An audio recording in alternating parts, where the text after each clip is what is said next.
अगर हम बात करते हैं students, in this particular topic we will discuss about the equivalent stiffness of spring combination.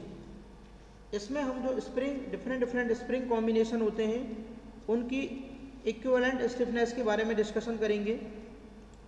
When in A system more than one spring is used, जब किसी particular system में एक से ज़्यादा स्प्रिंग यूज करते हैं, then to find out equivalent stiffness these system are converted into equivalent system। तो इनकी इक्विवेलेंट स्टिफनेस फाइंड आउट करने के लिए ये जो गिवन पर्टिकुलर सिस्टम है इनको हम कन्वर्ट करते हैं इनटू इक्विवेलेंट सिस्टम में। The equivalent stiffness depends whether the springs are in series और पैरेलल। जो इक्विवेलेंट स्टिफनेस है वो इस चीज़ के ऊपर डिपेंड करती है कि जो गिवन आपकी स्प्रिंग है वो सीरीज में है या वो पैरेलल में है। तो फर्स्ट ऑफ ऑल अगर हम डिस्कशन करते हैं about the spring in series, series में स्प्रिंग के बारे में, स्प्रिंग इन सीरीज, तो we will see here K1 and K2 and this is the M। this is the spring which is having K1 as stiffness and this is the spring which is having K2 as spring stiffness। this is spring K1 and K2, mass M। and now if we will further do the combination just like these springs are in series and these springs are in parallel।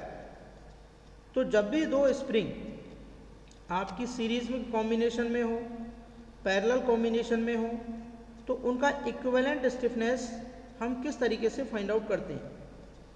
As we are seeing in the second figure, this is K1 and this is K2 and one end of both the spring is connected to the fixed support and other end of the both spring are connected to the mass M।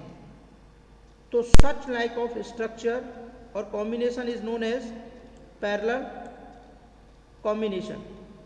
As we are seeing in this particular figure, both, if we will see this spring K1, one end is connected to the fixed support, clear, and next this spring K2, one end is again connected to the fixed support and both spring other end is connected to the mass, then this spring will also be in parallel, not in the series। इस type का भी combination whenever you will see, तो ये भी आपका parallel combination है, दोनों का वन एंड मास एम पर अटैच है। ये देखिए वन एंड ये रहा और ये, एंड अदर एंड हमेशा फिक्स सपोर्ट पर। इसको घुमा के अगर मैं यहाँ से यहाँ लेके चल जाऊँ, if I will rotate it, अगर मैं इसको रोटेट करूँ तो ये यहाँ से यहाँ लेके जाऊँ तो यही वाला कॉम्बिनेशन आ जाएगा student, same as it is, that we will get it. तो now this is spring K1 K2, this is the series combination and this one is the both are the parallel combination। now we have to find out the equivalent stiffness, then how we will calculate। so when the spring are in series as shown in the figure A, the total deflection in the actual case is the sum of the deflection in individual springs। if we discuss that, we are taking the case number 1।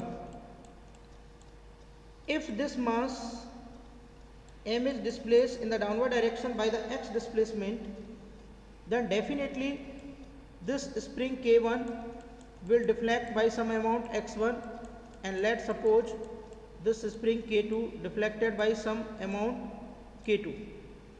तो ये आपका K1 है and this is और K2, K1 और K2 है। और अगर हम K1 और K2 की बात करते हैं यहाँ पर, when the spring are in series as shown in the figure, the total deflection in the actual case is the sum of the deflection in individual springs। तो when mass mg is equal to force on each spring, जब आपका mass mg है वो force on each spring के equal है, तो total जो mass that we are applying in the downward direction वो किसके इक्वल होगा, mg जो है आपका नीचे की तरफ लग रहा है, इसके अंदर जो डिफ्लेक्शन हो रहा है और इसके अंदर जो डिफ्लेक्शन हो रहा है दोनों के समेशन के इक्वल होगा। यानी अगर K1 नीचे जा रहा है 4 सेंटीमीटर और K2 नीचे जा रहा है 2 सेंटीमीटर, तो M मास कितना नीचे जाएगा 4 + 2। तो इसीलिए हम यहाँ पे बोल रहे हैं sum of deflection of the individual springs. Now see here delta ST is the deflection of the mass M and delta ST1 and ST2 are the deflection of the spring K1 and K2। यानी अगर हम एक spring mass system यहाँ पर consider कर रहे हैं, if we are considering a spring mass system in which we are using 2 springs, जिसके अंदर अगर हम 2 स्प्रिंग यूज कर रहे हैं, इसका मास M है, and if this spring is going in the downward direction by the deflection delta ST, then definitely this spring deflection will be delta ST1 and this spring deflection will be delta ST2, and ये और ये add होके क्या बन जाएगा ये, तो delta ST is equal to delta ST1 plus delta ST2। Suppose stiffness K1 and here K2, if we will calculate the net force acting on this mass M, तो जो नेट फोर्स है downward direction में वो कितना लग रहा है यहाँ पर mg। और स्टूडेंट्स अगर हम इस mg को इक्वल करते हैं, mg is equal to suppose करिए k इंटू में डेल्टा ST। अगर हम इन दोनों स्प्रिंग को एक ऐसी स्प्रिंग से रिप्लेस करें, क्योंकि हमें इनका कंबाइंड फॉर्म निकालना है, जिसकी स्टिफनेस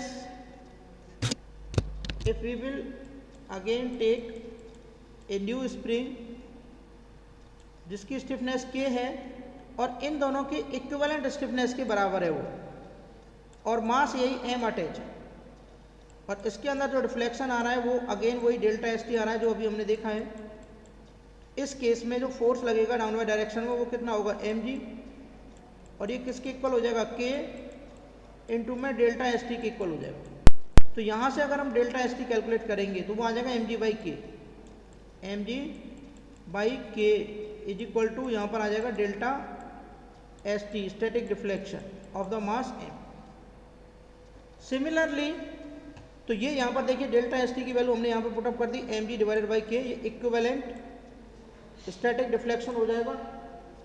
और अगर हम बात करते हैं यहाँ पर ये डेल्टा ST1 और डेल्टा ST2, तो आप यहाँ पे देखेंगे ये जो स्प्रिंग नंबर 1 है K1 डेल्टा ST1 की, यहाँ पर अगर मैं फोर्स मान के चलूँ, मान के चलिए देखिए ये मास M इस पर भी अटैच और इस पर भी अटैच है, दोनों पे जो फोर्स लगेगा डाउनवर्ड डायरेक्शन में mg ही लगेगा, और दोनों पे जो फोर्स लग रहा है mg लग रहा है बच्चों, तो mg इज इक्वल टू क्या हो जाएगा यहाँ पर K1 डेल्टा ST1, और यहाँ से अगर आप डेल्टा ST1 निकालेंगे तो ये आ जाएगा mg/K1।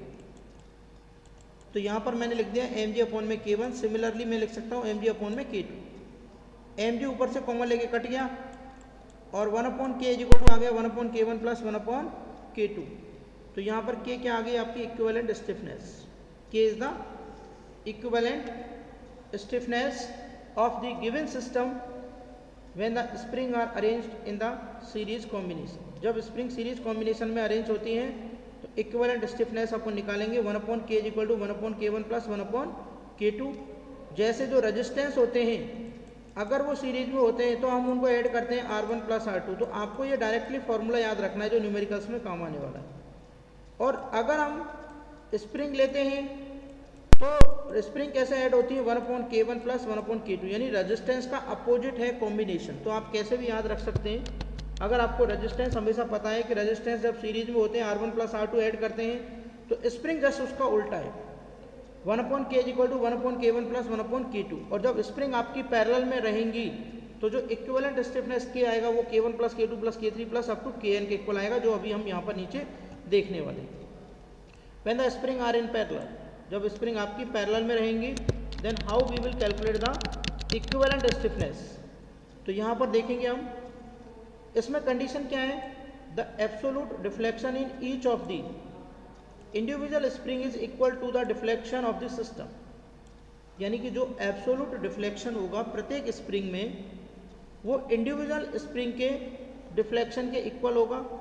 In parallel combination the total load shared by the both spring. जैसे अगर ये पैरेलल कॉम्बिनेशन है, we are taking the two spring, हम दो स्प्रिंग ले रहे हैं और नीचे यहाँ पर मास ले रहे हैं m, this is K1 and this is K2। अब ये पैरेलल कॉम्बिनेशन, तो पैरेलल कॉम्बिनेशन में अगर इस पर्टिकुलर कंप्लीट सिस्टम को मैं एक ऐसा सिस्टम बना दूं जिसकी जो इक्विवेलेंट स्टिफनेस है वो बच्चों K है और अगेन इसके ऊपर मास m अटैच हो रहा है, तो आप इसमें जो नीचे की तरफ फोर्स लगेगा वो कितना होगा, mg होगा। और ये जो mg फोर्स है ये दोनों के द्वारा शेयर होगा, इसके द्वारा भी और इसके द्वारा भी, दोनों स्प्रिंग इसको इक्वली शेयर कर सकती है।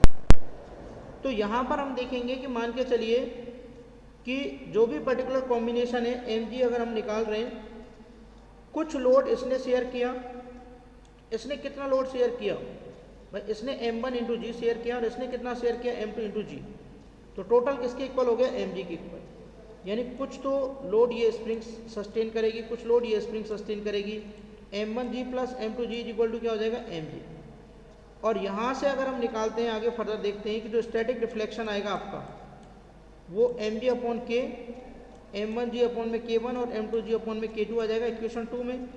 और इनकी अगर वैल्यू हम यहाँ पे पुटअप करते हैं यूजिंग इक्वेशन 2 इन इक्वेशन 1, 2 को अगर हम 1 में यूज करते हैं तो यहाँ पर m1g की वैल्यू हम लिख सकते हैं k into delta S T, तो ये k1 into delta S T, mb2 की value k2 into delta S T और ये k into delta S T, delta S T delta S T delta S T cancel और k बराबर क्या आ जाएगा यहाँ से k1 प्लस k2। तो ये आपको याद रखना है, when the springs are connected in parallel it means their equivalent stiffness will be equal to k is equal to k1 plus k2. If no one is understanding what is the derivation, then you have to just memorize कि जो आपके resistance होते हैं उसका opposite क्या होता है। Spring के केसेस में हम इक्विवेलेंट स्टिफनेस निकालते हैं और ये बहुत ही इंपॉर्टेंट आपकी थिंग्स है, that will be utilize in the upcoming lectures and whenever we will solve some numerical problem. Today we will study till here and next we will study in the next class.